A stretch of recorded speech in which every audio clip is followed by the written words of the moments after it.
Well, a lot to report today. Actually, a ton to report today. We had some training, we had some qualifying, we had some racing. I don't really know where to start. I think I'll do a video right now and try and run through them. I can't be a 25-minute video because I have to post it on my mobile data. I can't do that. So, and I'm not sitting in the Starbucks parking lot again using their Wi-Fi. So that ship has sailed.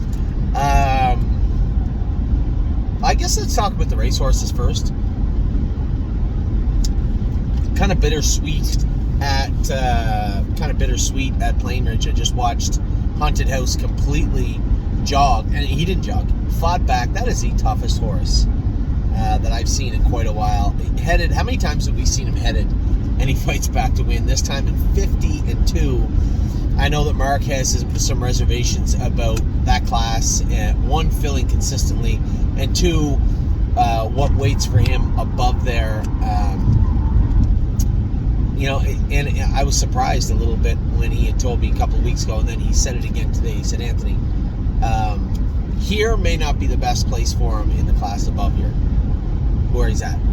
I think you should explore either a different jurisdiction or selling him. And obviously, we talked briefly after the win, and I said, you still want to sell him? And he goes, when better now? When better than now? And he said the horse looked amazing today. He said, but rest assured, it's been he's hard on himself. He's not an easy horse on himself. And although I was a little bit surprised, I completely trust the judgment of Mark and Melissa. They've been doing this a long time. They know the ins and the outs. And, if this is the direction he believes the horse should win, then we probably will list him for sale on the next little bit. That may be surprising to people because we are trying to find good horses, right? Ourselves. We are looking to acquire horses. But at the same time, there has to be that churn, especially there's a level where, some of those horses need to be moved on, and that may be hard for some people to look at and say, well, geez, here's a horse that went in 50-2. He shows getting around a half. Is this not our horse? Well, there's other issues. He's not the soundest horse. He has his minor issues, his aches and pains that bother him from time to time, and he's a heavy bugger, and he's hard on himself, right? He's got the race on the front where he likes it and raced out of the 2-hole, but if you have to get stuffing him in the 4-hole, remember he did shut his air off that one night in Ontario also. So just because he's doing wonderful work right now doesn't mean he will continue to be afforded that opportunity. I guess that's the easiest way to put it. And ultimately it boils down to, if Mark and Melissa believe that this horse, especially off his recent form, should be sold, then I trust him. And that's really what it boils down to. Now, you saw how finicky buying horses can be because we actually paid more for the other horse, Oakwood Cowboy, and he looked dreadful today. The horse doesn't breathe the greatest, and he is in way over his head. And, Mark said he was in an impossible spot today where he could not get to the front. This horse is better. He does his best work up near the front end. But when he's in tough, what are you going to do? We always talk about how important it is to have the right horse for the right class and have the right path forward, or have paths available. Now, when we bought Oakwood Cowboy, I thought the classes at Northfield or even Kentucky at the time would suit this horse very well. And I myself may have made a misstep. Maybe he should have gone to Kentucky. The problem with him is he's hard to jog, right? Hard on himself, doesn't breathe the greatest. Probably best if you just walk him, if he's on the walker, and you jog him on the walker. So where does that leave us? I know one guy that races a lot of horses off the walker. Now, we race some off the walker, and have had okay luck with it. Carmen races a lot of horses on the walker. And we even had a horse with Carmen in a couple of years. So it may, we have options. Do we race him? I know Mark said he fits really cheap his next start at Saratoga. He said, Anthony, I'd like to, have the horse at least, if he's going to leave, which he probably will have to, at least go out with a bang. And I believe that he can win his next start at Saratoga on the front end. He said, I want to take all that stuff off, the choke plate, the snake cord, everything, and just let him rock. We know he's good on the front, and that's where he's going to get to. I guess we could. I do have reservations about bringing him home. Are we going to start racing him at Georgian and Kawartha and, the bottom classes at Woodbine, wherever we need to be to try and find a proper path for this guy, it'd be great. But as I said in the transition from Haunted House, quite a difference, right? You got a horse that just seems to punch the register every week with Haunted House. He's not without his shortcomings, but certainly not the same as Oakwood Cowboy. We just haven't found the right spot, the right path, the right place for him, and it certainly isn't from lack of trying, I can tell you that. So a lot more work needed with one horse, and the other guy has come to a precipice where obviously I want to, I'll have to talk to all my partners on Haunted House, but it looks like he may be exiting the stable, which sounds odd because he's doing so well, but as they say, when it's time, it's time. What else took place? Yo Mister, whew, was he good? I didn't find him that rough in the turns at all. Now the problem was, I remembered, when the Keystone horse made front, it said come back around, and I said, no, you ran me down with Kings County, you ran me down with Locatelli, and I know that you don't do your best work on the front end, so guess what? You can stay right where you're at. And that's exactly what I did. Sat in the two. I was going to remove him, and I said, that's the horse. I know that horse. Is it Keystone? I forget his last name. It'll come to me. I said, no, Brian. No. I know that horse. That horse is a bit of a cheater on the front, a little lazy on the front. You saw him go 27.57, 125, and he's fishing at him the whole way. I figured I was a winner getting into the last turn when I knew that Aaron wasn't going to clear. I look over my shoulder, and no one looks like they're ready to pounce, and I knew that Yo Mister was. I didn't know how he'd get through the last turn, but he got through the last turn seamlessly. He was great. Got him into the passing lane. It was a no-doubter up the inside to victory. I guess the only blemish today, aside from Oakwood Cowboy, was Pull the Shoes. It's upsetting. Totally different situation. Pull the Shoes, it was just a transitional thing from her surface to surface. We're going to make some changes with her.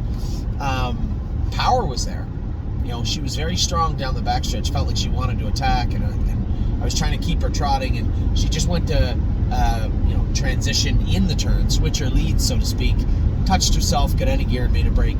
Now, the shoes that I had with that I put on rocks in my nose, the shoes that we had on Flashfly seemed to work schooling the other day. And Flashfly is, how do I put this? An accentuated version of Pull the Shoes. Pull the Shoes can get out of gear and will make the odd break. Flashfly even more so. Similar gaits, eerily similar gaits. So when in Rome, I think is what this falls under. I think the way that Flashfly is shot right now is adequate, and I think it will even be better on Pull the Shoes. I ended up turning the shoes around backwards on Flashfly, and I actually think that they'll suit Pull the Shoes very, very well. So we're gonna make some shoeing adjustments. There's no rush to get her back into go. As I said to Tim, it's a 30-day rule. Her class is on June the 1st. There's no hurry. We can race her, school her, make sure she's good, and then put her back into go. Unless we don't have a horse, which is impossible. We will have a horse for that class next week that isn't Pull the Shoes. So we'll likely school her a little bit, see how she feels, and then Tim and I will talk. But there's no sense of urgency with Pull the Shoes after today. I think it was just the surface. She wasn't great today, and the surface wasn't to her liking. So we are going to tinker with her shoes a little bit more and get her right. All these green shoes, well, no, Royal Emeralds hasn't had an issue, but the other green shoes have had some transitional issues where they've got to that 2-minute hurdle. What's next? Can they push through? And we saw a break from Flashfly. I think we've mitigated that. I think that's fixed now. We saw a break from insider trading today, which again, it looked like the gate was just crawling, and when they went to go out of there, she just lost herself. But again, do we change some shoes on her? And the same with Pull the Shoes. I know James and I got in a little bit of a heated argument today about the horses. This is the time of year where James usually tells me I'm too hard on them, and I usually tell him something in rebuttal. It usually has some expletives in it.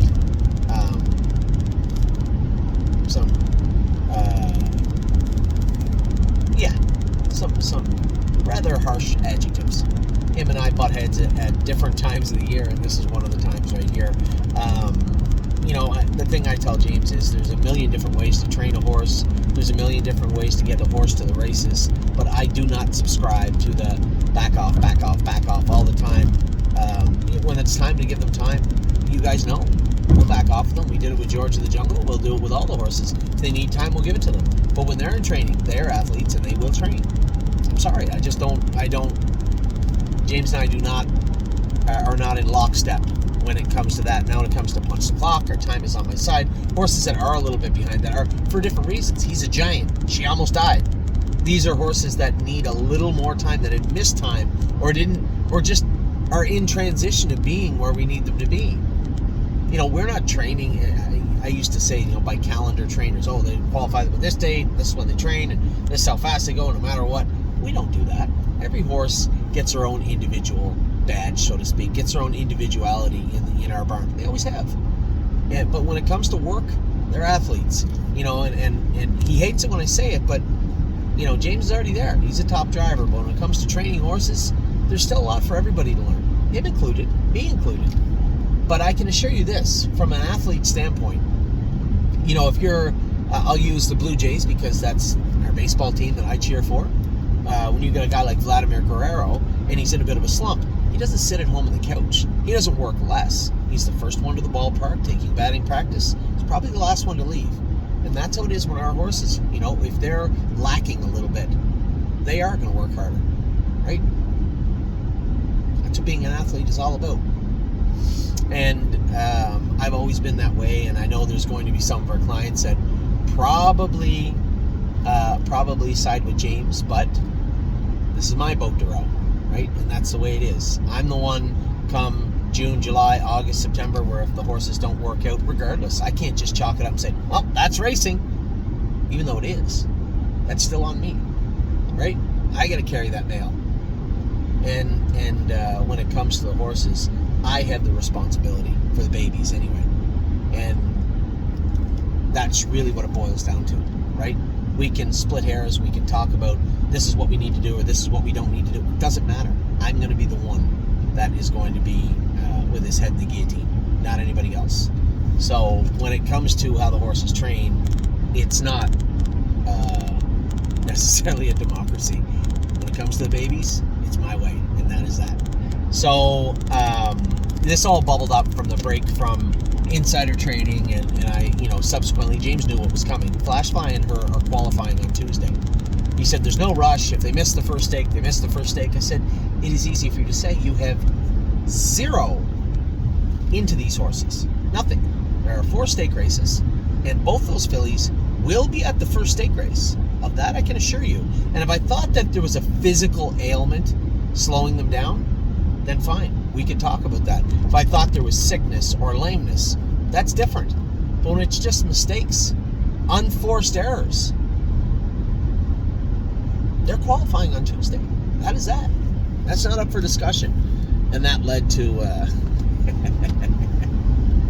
a healthy debate, let's say. So, listen, at the end of the day, none of the horses are perfect, but we're all trying to do the best we can for them. And with these particular fillies, pull the shoes now. We have 3 fillies that have made breaks, and they're all by Green Shoe. I think they're all very, very similar. So I think we found a path forward for Flashfly. I was happy with the way she schooled the other day. I think some minor tinkering and pull the shoes will be fine. A filly that has already won a qualifier, taken a lifetime mark. And then again, insider trading, really of the 3 of them, the best gated one, but hasn't shown it, hasn't proven it to anybody. So we'll get her qualified on Tuesday too. So that's the races. Haunted House, awesome. Yo, Mr. Awesome. Cowboy, terrible. Pull the shoes, a little tweaking here, and we'll get her back on the straight and narrow. Now, as it comes to the babies, I told everybody, I felt terrible. I got an email from Al this morning, one of our clients, one of my partners on Mel Gibbs one. He said, Anthony, took time off work to watch the qualifier. No Mel. I said, Al, I told everybody in the video last night that Mel was not qualifying because I was rushing over here to go with Pull the Shoes. They put Blanton's Blue and Mel Gibbs one in late, and I was the one that was going to go with them. So I opted to scratch him and train him before the qualifiers. Now, it's not Al's fault. Al's a busy guy too.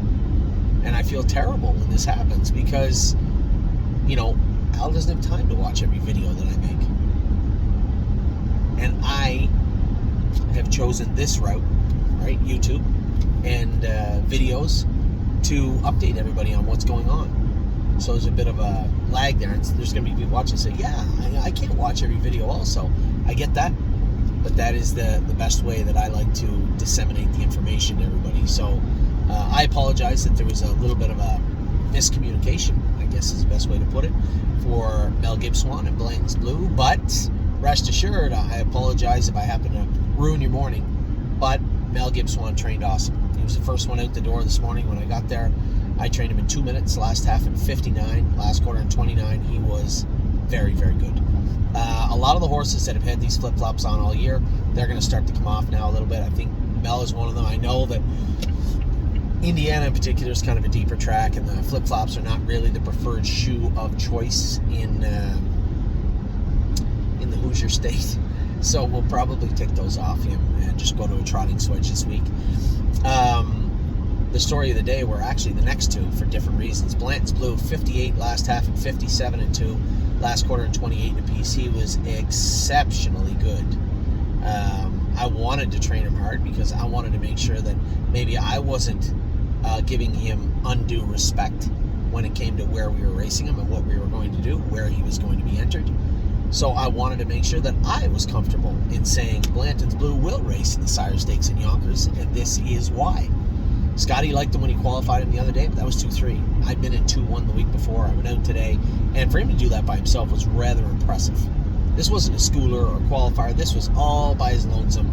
58 last half, 57 and 2. He was exceptionally good this morning and more than ready to rock for next Thursday at Yonkers Raceway.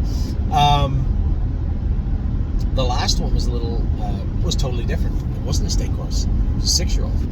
Her name was B. Lisa, and we had B. Lisa at the barn for about a week. Rather than just put her in to race off of a barefoot qualifier 2.5 at DuQuoin, I wanted to see what was under the hood a little bit. There's plenty under there. She fits an Almers of 2, I believe. Jason said maybe the maiden and a claimer, but definitely an Almers of 2. Now they went fast last night, so there's no gimmies there, except for Horn Players class went slower, but a slow half. Last half 57 nonetheless. So trained B. Lisa in 58 apiece. She was very good. Very, very, very good. I like this filly. Bit ignorant, you can tell. You can tell, Dave. You might have babied her a bit. Not a big fan of the tongue tie. She's going to wear one every day. And B. Lisa trained good today. Very, very good. So then we get all that out of the way. And we went to the qualifiers. Now, Venice Blue Chip, I want to go a good mile with. Now, take nothing away from that qualifier. 57 and 4, 28 and 3, but she did seem a little bit flat. Scoped clean, but had a lot of gunk coming out of her eyes and in her nose. So, guttural pouches, something up in there. Probably getting over the virus a little bit. She wasn't, that mile in 2 minutes last week was a walk in the park for her. Today, she wasn't stretched out or anything like that, but I would have thought she'd be a little more bullying right up in the iron in 57. Instead, just a good mile, 57 and 4, last quarter in 28 and 3 for Venice Blue Chip. Goes without saying, just a really, really nice filly. And then we got a tiny little break, and the next one was also Pacer, Paycheck Princess. Man, I was really impressed with this filly. First time on an open bridle, so you guys will love this. We get to the barn, and I said, Paycheck Princess, how has she been with that open on? Oh my God, we didn't put it on her. What do you mean you didn't put it on her? She's just stayed in the closed all week. I'm sorry, I didn't realize that. Anyway, I said, that's fine. She's going to qualify in an open bridle today. Well, like right now? Yeah. Put the open bridle on. We're going to warm her up. Warmed her up in the open bridle. It was like she had it on 50 times. Went out with her. Now, it was funny because she dove in late in the mile. Scotty said, yeah, I told you that when I qualified her. I said, yeah, but I don't think I realized what you meant. She was 2 fingers, straight as a string, halfway down the lane, just rolled in. I don't know what the hell that is. It's not really lameness or soreness. Nothing just comes up late in the mile like that. I don't know what it was, to be honest, but the Vec over, she pulled up great. She looked great. Made that big move down the backstretch. We're at the half in 1:02 and 1, and 29 seconds down the backstretch, 29 seconds on the end of it. Looked plenty strong. Man, she's come a long way. Hey, what a nice filly she's trying to. I don't know what kind of filly she's going to be. Stallion Series, or I don't think she's a Sire Stake filly, but Stallion Series and overnights, and we should have a lot of fun with this filly, but that diving in late in the mile, I don't know what the hell that was all about. We're going to have to get her looked at, but I couldn't see anything. Certainly looked fine to me. Now, we went out in the next set. I had Poor Little Digit, and Jason had Sunset Acres Girl. Now, 7-year Itch was a horse that actually was going by us last week and made a break. And Vernon Beachy said, "Hey, you going to cut this mile?" And I said, "No, that was with Chirahola. Where'd Chirahola go?" I knew I missed her. Yeah. Sister Wives was the horse. Vernon Beachy's was going by us last week, and he said, "Are you going to cut this mile?" I said, "I don't know." I said, "She's a little bit behind everybody, but geez, she warmed up good." I said, "I'll cut it." So I put Chirahola right up on the front. She was perfect. 32 and 3, 103. Second quarter and 30 and 2. Third quarter and 31. I put her in gear around the last turn, and Vernon Beachy's horse beat me on the end of it. But 30 seconds on the end of the mile. A big last quarter for that filly. This is way faster than she's been going, right? And look good doing it. So for Joel out there, you might say 2-4. Well, she's got a long way to go. Of course she does. But no one can say she wasn't fluid today. She looked great. Flawless effort today from Chirahola. Long time waiting for this filly to come around. In fact, I bet you if you look back at the January, February videos, I told you that it might take right up till the qualifiers of the first part of the summer for this filly to start polishing up nicely. She certainly did. First asking today behind the gate, she was absolutely perfect. Then I went with Paycheck Princess. And then the 7th qualifier, I had Southwind Digit. Now Vernon Beachy's going into the first turn. He says, "You going to cut this one?" I said, "No, Vernon, no. You stay right where you're at. I'm going to stay right here with Southwind Digit." Digit went a big mile, 2-2 last quarter and 29 and 2. I'm at the half in 103. Last half in 59 seconds flat, last quarter in 29. Southwind Digit was good. But I'll tell you what, although she was 4th, beat 8. Sunset Acres Girl, 2-3 last quarter in 30 seconds. Last half in 59 and 4 for the Michigan filly. So I dare say she's now ready to go. So I don't know if we're going to race into her. I don't really want to feed her to the straight 2-year-old maidens, all the horses that even we have ready to go. So I'm going to talk to Lauren's father, Donnie Harmon. He is going to take Sunset Acres Girl for the summer. Maybe there's a spot or a maiden for her down there. I don't know. But I know one thing. She's ready to rock right now and look very, very good today. Southwind Digit looked very good. A lot of people last week, a lot of my partners saying, "Oh, she just doesn't look good." I get it, guys. I know it sucks when you watch a bunch of horses qualify really good, then you look at yours and it's kind of lost in the shuffle, a little bit slow last quarter, didn't really look that flashy. I get it. I understand it. But this is a process, and it's different for every single horse, right? And that is the way I truly believe that horses should be trained now. And again, it doesn't matter what I think, because I've seen horses trained down easy. I've seen horses trained down hard. I've seen horses where they get to the track and you're like, there is no way that horse can be good. That guy did not put the work into that horse. Sure enough, good horse. I've seen it all, right, in the last 25 years. Or most of it, I guess. Nobody's ever seen it all. I've seen a lot of it. And, I like our approach to training horses, right? Everybody is on a different schedule. Everybody gets their own file. And when it comes to Southwind Digit, she was just a little bit behind everybody. Caught up well today. That was a good last half, a good last quarter, and she did it professionally. So Southwind Digit also is ready to go. So we get Digit ready to go. Sunset Acres Girl. How can't we be excited if we're going to Michigan with this filly? I think we looked the other day, there's 25 entered, 25 eligible to the entire staking series. 25. 4 of them are still unnamed. 4 are still unnamed. What's that tell you? They're in a field somewhere. Jason said he was asking around if anybody had any money. The guy said, I've been at 25. Another guy said, I've been at 20 or something. Our filly just qualified in 2-3, last half 59, last quarter in 30 seconds. She is ready to go. I had nothing in the 8th. Now, the 9th race was my last qualifier. Remember, I'm keeping an eye on my watch.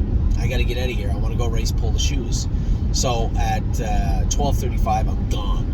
Went on the track with Affection. You know, I have to call Ben and Jane and Genre, talk to them. You know, it's a funny story. So Lonely Lakewood is chewed his jacks up all winter. We finally got him. James said he wasn't touching himself the other day. We finally got him to where he's comfortable training, but he's mauled up his jacks a little bit. Come in today, they said Affection's hock blew up a little bit on the bottom where the jack is.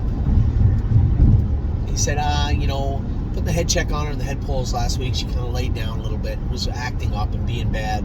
You know, and I'm like, oh, she must have hit her jack, which no big deal. And they said we bandaged it up right away. It's fine, but it's big. It's a little hot. I said, okay. I got 4 feet away from it, and I'm like, oh my God, it's Lonely Lakewood's jacks. I said, that filly didn't hit that when she fell down. She hit that. Originally, I said, there's no way she's hitting her jack. Just having a conversation, but as soon as I saw it, I'm like, and then I warmed her up, and I'm like, no, I don't think she could hit that jack if she wanted to. Trotting great. She did. She got into it a couple of times. Now we had it covered up with a boot, but there is some soreness there. Just like bruising it. You know, hitting that jack, the reason it blows up, there's some bone there, some ligaments there. When you give it a whack, man, it can blow up pretty good. It didn't bother her in the mile. You know, I put her on the front, minute 4/5, 1:30 and 4 mile, and 2 minutes and 1/5. She was all business and looked really, really good.